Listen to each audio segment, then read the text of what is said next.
40 unbelievable. The last 5 have been challenged. Jay Leno secretly lived a double life for 30 years, and no one knew until now. He goes, that's what I want to talk to you about. He goes, the money you gave me, I worked really hard, and I got a scholarship. I don't need your money anymore. For 3 decades, America thought they knew Jay Leno, the smiling late-night host, the king of comedy behind The Tonight Show. But while the cameras rolled and the laughter echoed, another Jay existed in the shadows, a man obsessed not with fame, but with fire, steel, and roaring engines. Beneath the stage lights, he lived a secret life that no one noticed, not his fans, not even his closest colleagues. Until now. This is the untold story of Jay Leno's double life and how the truth finally roared into the open. For most people, childhood dreams fade with time, but for Jay Leno, 2 passions, comedy and cars, collided to build a life unlike any other. Born in 1950 in New Rochelle, New York, Jay grew up in a modest home where hard work was the family's language. His father, Angelo, sold insurance. His mother, Catherine, a gentle Scotswoman, taught patience and practicality. His brother, Patrick, became a Vietnam veteran and later a lawyer. In their small house in Andover, Massachusetts, Jay spent hours in the garage, taking apart anything with screws or gears just to see how it worked. He didn't know it yet, but that same curiosity would one day fuel his comedy. At Emerson College in Boston, Jay majored in speech therapy, but spent more time cracking jokes than studying phonetics. He even founded the school's first comedy club in his dorm room, a sign of what was coming. By day, he fixed cars at a nearby garage. By night, he stood under dim bar lights working crowds instead of engines. By day, I was covered in grease. By night, surrounded by laughter, he later said. Those 2 worlds, precision and performance, became his rhythm. When Boston's comedy scene exploded in the 1970s, Jay was in the thick of it. Yet ambition pushed him west. In 1973, he packed up his tools and dreams, heading for Los Angeles, where engines roared and stars were made. He worked in a Burbank garage by day, performed at the Comedy Store by night, and lived off little more than determination and black coffee. 4 years later, his persistence paid off.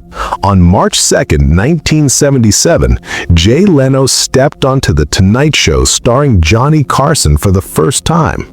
His sharp timing and steady charm won over the audience and caught Carson's eye.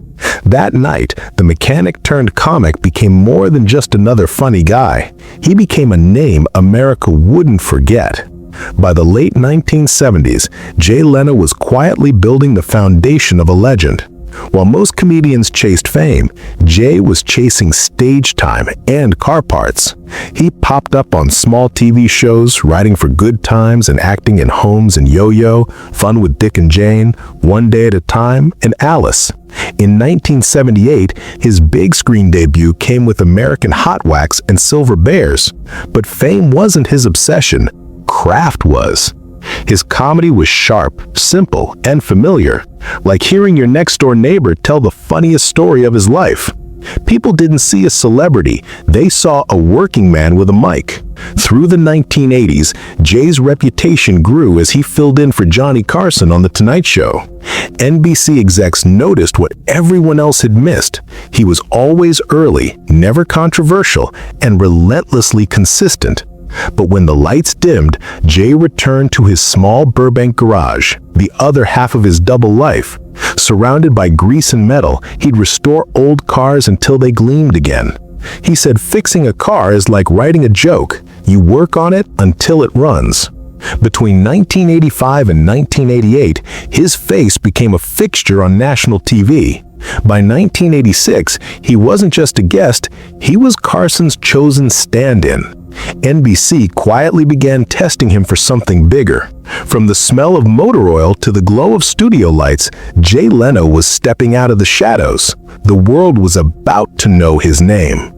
On the night he took over The Tonight Show, Jay Leno didn't just inherit a desk and a camera. He stepped into a storm. Behind the glittering lights and applause lay a brutal contest where only discipline and relentless drive could keep him standing. On May 25, 1992, America watched as Jay Leno succeeded the legendary Johnny Carson, the man who had defined late-night television for 3 decades. The stage was bright, but the pressure was darker than ever. NBC was in the middle of a generational shift, and Jay was the face of its gamble. The Tonight Show aired each night at 11:35 p.m., becoming the heartbeat of American conversation, if Jay could keep it alive. The first 3 months were war. Carson's loyal audience doubted him. Critics questioned his humor, and newspapers called him NBC's risky experiment. But Jay said nothing back. Instead, he showed up every day, every night, grinding through 18-hour workdays. Mornings meant production meetings, afternoons script reviews, evenings live tapings. And when the cameras turned off, he headed to small clubs across Los Angeles, testing jokes in front of midnight crowds. At his father's memorial in 1994, Jay admitted, it really is lonely at the top. You have no idea, but we'll fight the good fight, Pop. Those weren't just words. They were the cost of victory. By 1995, his persistence had paid off. The Tonight Show with Jay Leno became the most-watched late-night program in America, drawing over 5 million viewers each night and outpacing David Letterman. NBC's advertising revenue soared by more than 30%, and Jay became the network's most bankable face. Off-screen, he refused to slow down. He toured relentlessly, 150 shows a year, from smoky Las Vegas lounges to packed university auditoriums. He said, "I'm off stage for a few days. I start to miss the smell of the audience." For Jay Leno, the spotlight wasn't a place to rest. It was another kind of battlefield, one he conquered through sheer endurance. At the height of late-night television, Jay Leno reigned supreme. The late 1990s were the golden era of The Tonight Show, a time when laughter glued America to their screens. The 1993 Cheers finale pulled in over 22 million viewers, and by the show's 10th anniversary in 2002, nearly 12 million tuned in to celebrate. NBC was cashing in more than $30 million each week. But behind the curtain, Jay wasn't counting profits, he was counting hours. He was a machine in denim shirt. After his mother's funeral in 1993, he took just 2 days off before returning to the desk. He said, "I work, I sleep, then I work again," he shrugged. To his colleagues, he was relentless, a man powered by caffeine, discipline, and pure drive. Then came the bombshell. In 2000, NBC quietly began crafting a succession plan, 8 years early. Their choice? Conan O'Brien. Jay didn't fight it. At the press conference, he smiled faintly and said, "Every show needs a next chapter." On May 29, 2009, after 17 years, Jay said goodbye. Standing before a packed Burbank studio, he ended with a line as simple as his work ethic: "This has been the best job in the world." But Jay wasn't built for rest. Months later, NBC unveiled The Jay Leno Show, a bold primetime experiment. What followed was chaos. Network politics, late-night feuds, and a public fallout with Conan O'Brien. Yet even as the media frenzy burned, Jay's legacy stood unshaken. 2 decades of dominance, 0 scandals, and an image carved from pure persistence. And just when everyone thought he'd driven off into the sunset, he shifted gears. On March 1st, 2010, Jay Leno roared back onto the screen, reclaiming the Tonight Show seat after months of corporate war. Once again, the man who never stopped working had proven one thing: you can't retire passion. When the studio lights dimmed and the applause of The Tonight Show faded into memory, most people thought Jay Leno would finally slow down. They were wrong. What followed wasn't retirement, it was ignition. After signing off from NBC on February 6, 2014, Jay didn't look back. Months later, he fired up a new engine, Jay Leno's Garage, a one-hour car documentary born straight from his obsession with machines. The special roared to life with rave reviews, prompting CNBC to order a full series in 2015. For 7 seasons, from 2015 to 2022, Jay turned his Burbank Big Dog Garage into television's most thrilling workshop. It was part talk show, part test drive, and fully Jay, featuring celebrity guests like Elon Musk, President Joe Biden, and Jerry Seinfeld. He often laughed, "Cars are the only thing that make me quiet." And when the engines rumbled, everything else, the fame, the cameras, the world, faded away. Inside his sprawling garage sits a mechanical museum of dreams.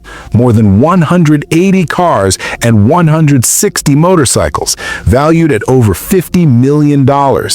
There's a 1994 McLaren F1 worth north of $20 million, 2 Doble steam cars once owned by Howard Hughes, and a 1909 Baker Electric, a wedding gift to his wife. Jay even holds the rare distinction of owning 3 fully operational 1963 Chrysler turbine cars. Every vehicle gleams under his personal touch.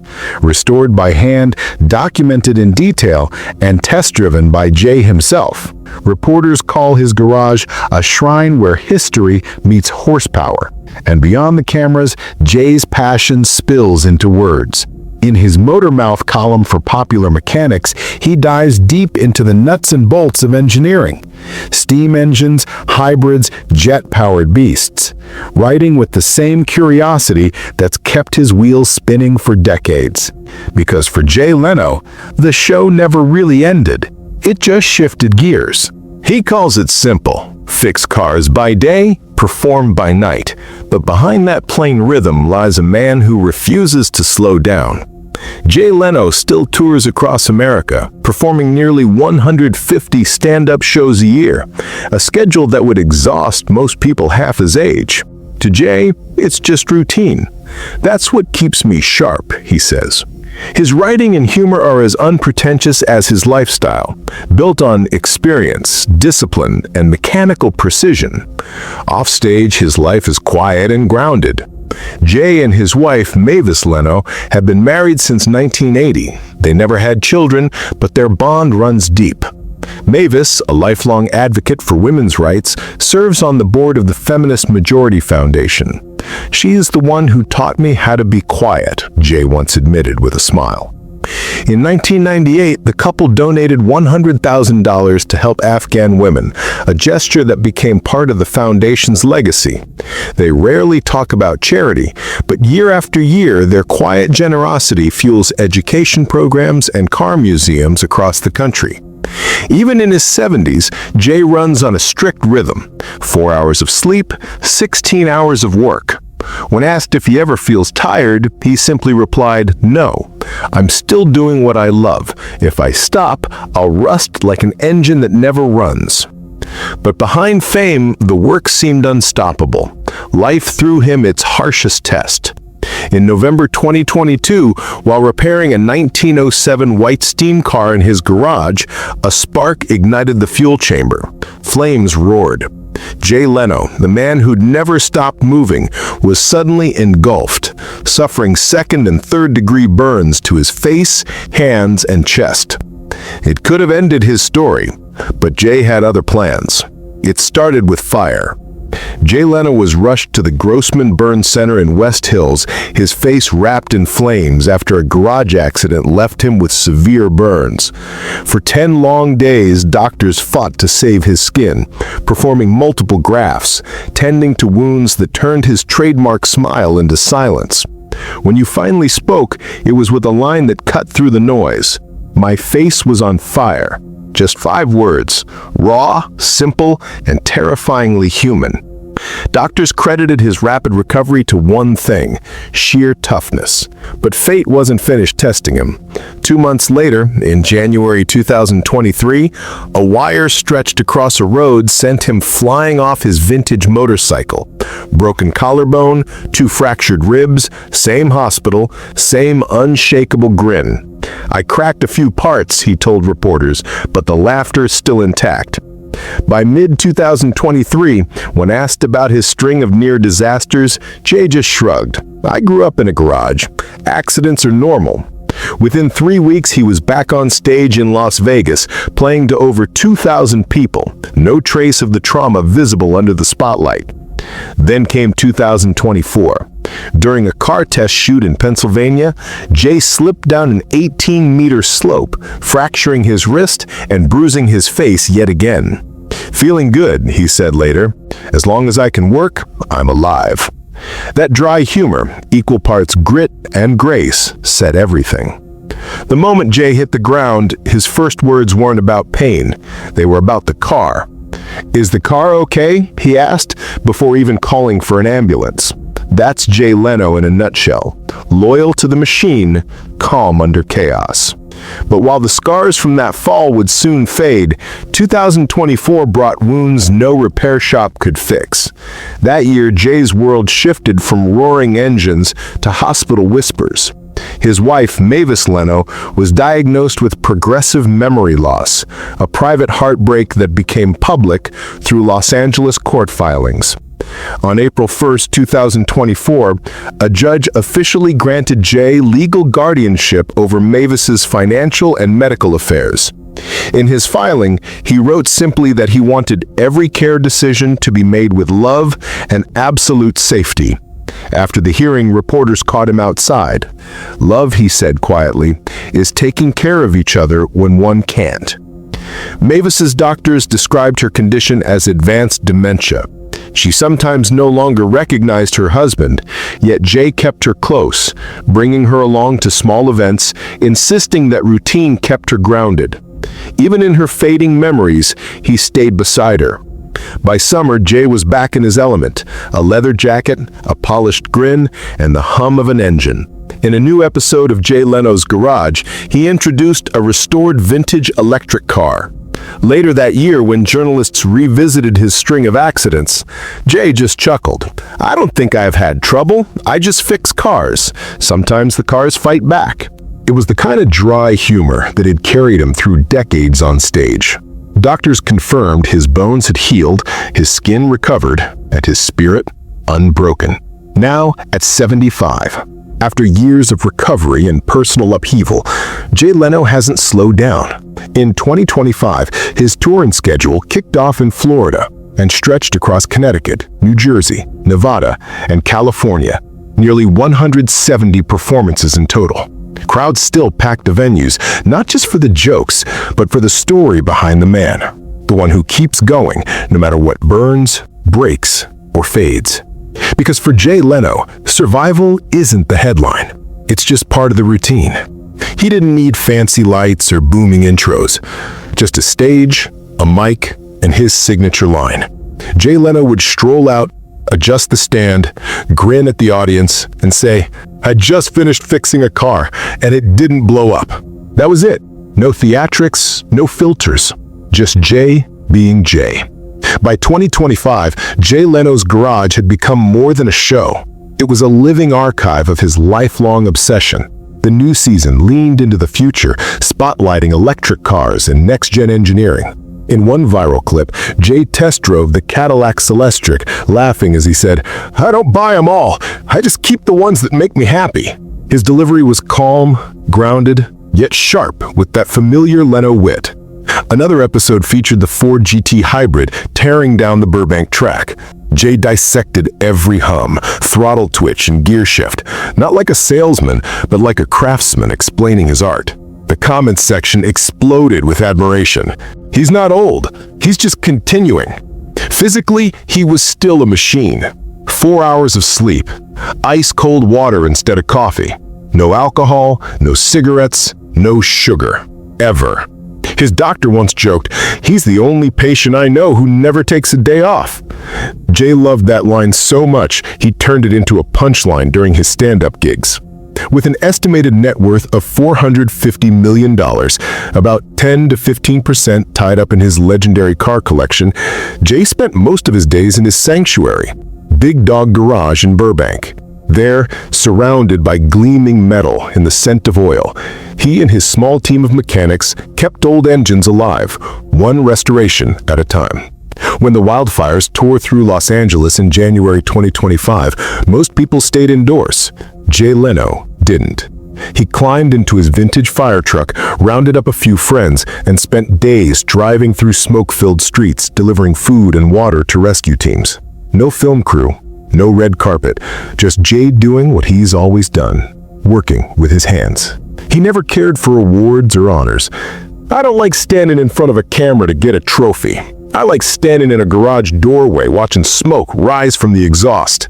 That line slinged him up perfectly. A man fueled not by fame, but by function. And when he spoke about his wife Mavis, his voice softened. "She's still got the fire. That's what love is." He paused, almost shy, before steering the conversation back to cars, his safe ground, his language of calm. Later that year, Jay made one of his rare public appearances at a fundraising event for burn patients in California.